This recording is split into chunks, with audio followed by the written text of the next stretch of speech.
After a troubling year in many districts across the Hudson Valley, school administrators are putting their heads together right now, trying to come up with ways to stop the violence in the classroom. News 12's Blaise Gomez spoke with 3 superintendents about new social emotional programs and extra support staff being added to help fight violent behavior. She has that story.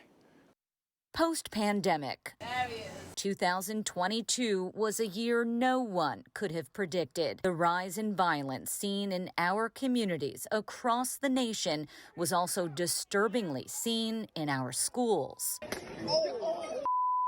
News 12 reported on multiple incidents caught on video as concerned parents came forward shocked by the behavior being seen by our young people in places that are supposed to be safe. Students were repeatedly seen on cell phone video attacking each other in bathrooms, on the bus, and even on the way home. A Spring Valley teenage student was arrested for a stabbing during a fight at dismissal.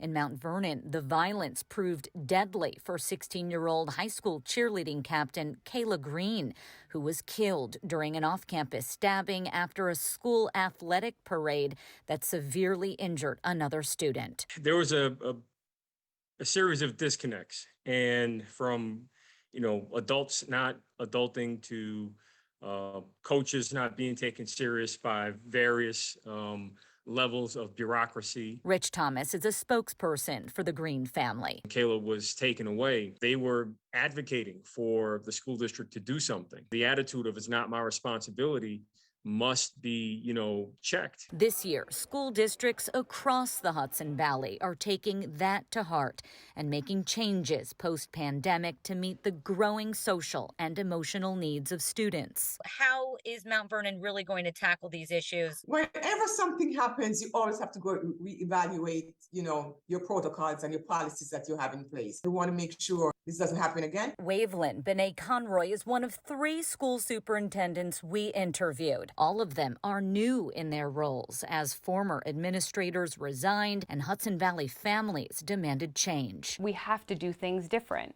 If we didn't learn anything from the shuttering of schools during COVID, it would have been a lost, experience for us. The boldest step is really addressing the social emotional. It's really going to be in the kindness piece, really promoting the empathy, understanding that if you have disagreements, that there are ways and actions by which you can go about carrying yourself. Mount Vernon, Middletown, and Clarkstown schools are all adding social and emotional support programs to the school day this year. They're also adding more social workers and counselors to better help students on a day-to-day basis and to immediately recognize any challenges they may be facing.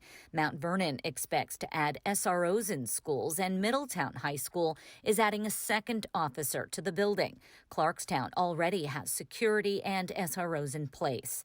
In Middletown, efforts to curb social media-driven violence this year by banning cell phones in schools made headlines over the summer. We're going to spend more time working on helping our young people, build their foundational academic skills. Would you say that schools have really changed the most in these last 2 years since COVID? Yes, there has been a lot of changes since COVID.